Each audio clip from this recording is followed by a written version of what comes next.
ጤና ይስጥልኝ እንደምን አላችሁ? ሊቀ መኳስ ታዬ ነኝ።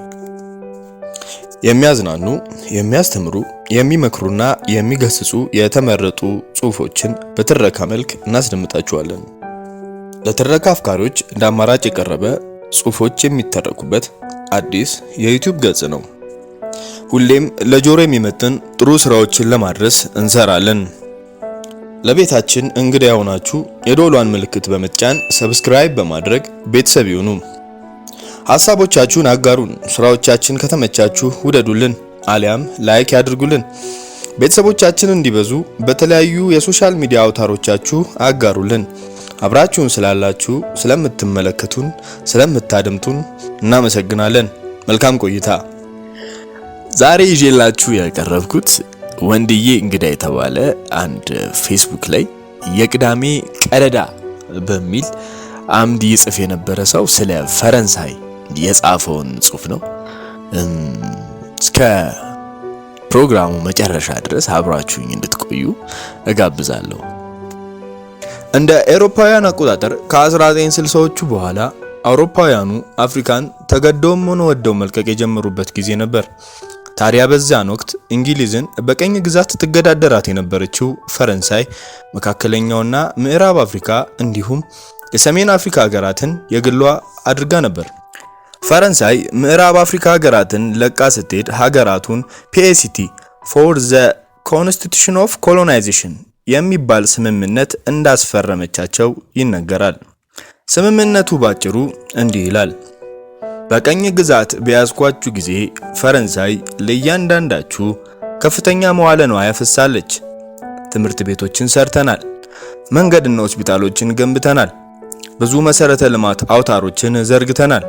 ስለዚህ ነፃነታችሁን የምትፈልጉ ከሆነ በግዴታም ይሁን በውዴታ ይህንን ስምምነት መፈረም ይኖርባችኋል። ለእያንዳንዳችሁ ሀገራት ፈረንሳይ ሲኤፍኤ ፍራንክ የሚባል መገበያያ ገንዘብ ትሰጣችኋለች። የምትገበያዩት በዚህ ገንዘብ ብቻ ይሆናል። የገንዘቡን ህትመት የምትቆጣጠረው ፈረንሳይ ብቻ ናት።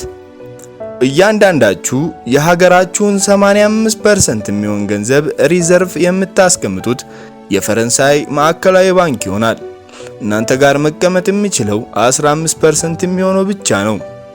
ከዚህ የበለጠ ገንዘብ የምትፈልጉ ከሆነ የፈረንሳይን ፍቃድ መጠየቅ ይኖርባችኋል።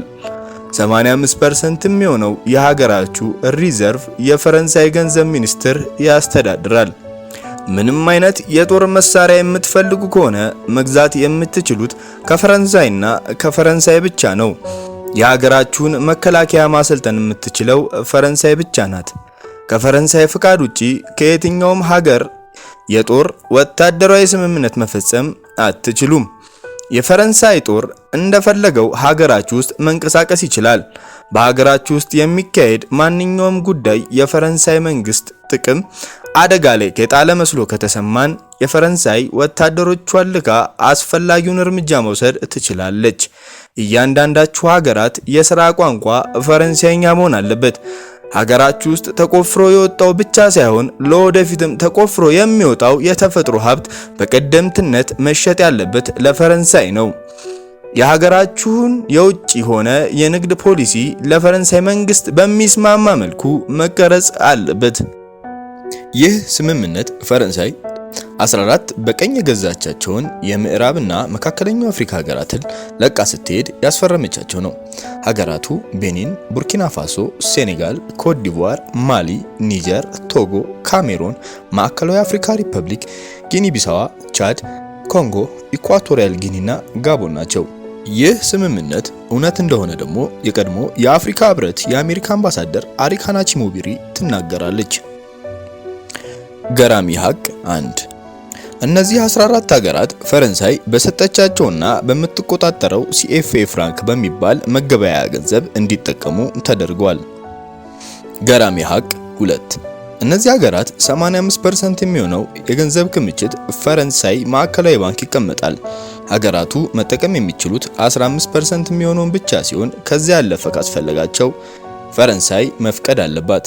እንደ አምባሳደሯ ገለጻ ፈረንሳይ ይህንን ገንዘብ ወደ ስቶክ ማርኬት በራሷ በማስገባት በአመት ወደ 500 ቢሊዮን ዶላር ታገኝበታለች። ይህንን ገንዘብ ደግሞ መልሳ ለነዚህ ሀገራት በወለድ ታበድረዋለች። በአጭሩ እነዚህ 14 ሀገራት በየአመቱ ለፈረንሳይ 500 ቢሊዮን ዶላር ያስገባሉ ማለት ነው። በነገራችን ላይ የእነዚህ ሀገራት ነዳጅ፣ ጋዝ፣ ወርቅ፣ ዳይመንድ ወዘተ የሚጋዘው ወደ ፈረንሳይ ነው። አሪቫ የሚባለው የፈረንሳይ ኒውክሌር አምራች ኩባንያ ግብአት የሚሆነውን ዩራኒየም 100% የሚወስደው ከጋቦን ነው። ቶታል የሚባለው የፈረንሳይ ነዳጅ ኩባንያ የሚሰራውም ተመሳሳይ ነገር ነው። በአንድ ወቅት የጋቦን ፕሬዝዳንት የነበሩት ኦማር ባንጎ እንዲህ ብለው ነበር። ጋቦን ከፈረንሳይ ውጪ ሹፌር የሌለው መኪና ስትሆን ፈረንሳይ ደግሞ ያለ ጋቦን ነዳጅ የሌለው መኪና ናት ማለታቸው ይታወሳል። የፈረንሳይን ተዘዋዋሪ ቀኝ ግዛት የተቃወሙ የእነዚህ ሀገራት መሪዎች ታሪካቸው ግድያ አሊያም መፈንቅለ መንግስት ነው። ፈረንሳይ እንደ አውሮፓውያን አቆጣጠር ከ1962 እስከ 1995 ባሉት 33 ዓመታት 19 ጊዜ በአፍሪካ ሀገራት የፖለቲካ ጉዳይ ጣልቃ በግልጽ ገብታለች። እንደ አውሮፓውያን አቆጣጠር ከ1960 ጀምሮ ደግሞ 40 ጊዜ በአፍሪካ ጉዳይ ወታደሮቿን ጣልቃ አስገብታለች። እንደ አውሮፓውያን አቆጣጠር ከ2010 ጀምሮ ብቻ ብንቆጥር ሊቢያ፣ ማሊ፣ መካከለኛው አፍሪካ ሪፐብሊክ፣ ቻድ እና ኮትዲቯር የመሳሰሉ ሀገራት ውስጥ በተካሄዱ የመንግስት ግልበጣዎች ላይ በቀጥታም ሆነ በተዘዋዋሪ ተሳትፋለች። ለዚህም ምስክር የሚሆኑ ግልጽ ምሳሌዎችን እንጥቀስ። ማሊ ነጻነት ባገኘችበት ማግስት የመጀመሪያው የሀገሪቱ ፕሬዝዳንት የነበሩት ማዲቦ ኬታ ሀገሩ ከፈረንሳይ ጫና እንድትወጣና የፈረንሳይን ተጽዕኖ ለማስቆም ሲያስቡ መፈንቅለ መንግስት እንዲደረግባቸውና ከዛም እስር ቤት እንዳሉ እንዲሞቱ ፈረንሳይ አድርጋለች። ቶማስ ሳንካራ ሀገሩ ቡርኪና ፋሶ ከፈረንሳይ ጫና እንድትወጣ ጥረት ማድረግ ሲጀምርና አዝማሚያው አላመር ሲላቸው መፈንቅለ መንግስት ተደርጎበት እንደ አውሮፓውያን አቆጣጠር 1987 ላይ እንዲገደል ሆኗል። እንደ አውሮፓውያን አቆጣጠር 1963 ላይ የቀድሞ የቶጎ ፕሬዝዳንት ሶሎቬንስ ኦሎምፒዮን አዲስ የመገበያያ ገንዘብ ለሀገሪቱ ህዝብ ለማስተዋወቅ ሲሰናዳ መፈንቅለ መንግስት ተደርጎበት በነጋታው በአሰቃቂ ሁኔታ ተገሎ ሬሳው ቶጎ የሚገኘው አሜሪካ ኤምባሲ አጠገብ እንዲጣል ተደርጓል። የቤኒን ፕሬዝዳንት የነበሩት ሁምበርት ሜጋና የሊቢያው ጋዳፊ መወገድም ጀርባ ፈረንሳይ አለች። አሁን ያለውን የኮትዲቯር መንግስት ደግፋ ስልጣን ላይ ያስቀመጠችው ፈረንሳይ ናት። እንደምታወቀው ፈረንሳይ ሙሉ በሙሉ በሚባል ደረጃ ቡናና ቸኮሌት ግብአት የሚሆነውን ኮኮዋ ምርት የምታመርተው ወይም የምትገዛው ከኮትዲቯር ነው። ፈረንሳይ የምትሰራውን ስራ ለማወቅ ያህል የቀድሞ የጣሊያን የውጭ ጉዳይ ሚኒስትር ሉጂ ዲ ማሪዮ ስለ ፈረንሳይ እንዲህ ብለዋል። ፈረንሳይ አፍሪካ ውስጥ ያሏት ቀኝ የተገዙ ሀገራት ባትይዝ ኖሮ ከዓለማችን ምናልባት 30ኛው ኢኮኖሚ ትሆን ነበር። ነገር ግን የአፍሪካ ሀገራትን በመያዟና ከቀኝ ግዛት በኋላ በተዘዋዋሪም በቀኝ ግዛቷ ስር እነዚህ ሀገራት እንዲቆዩ በማድረጓ ምክንያት አሁን ላይ ኢኮኖሚያ የዓለማችን 7ኛ መሆን ችሏል።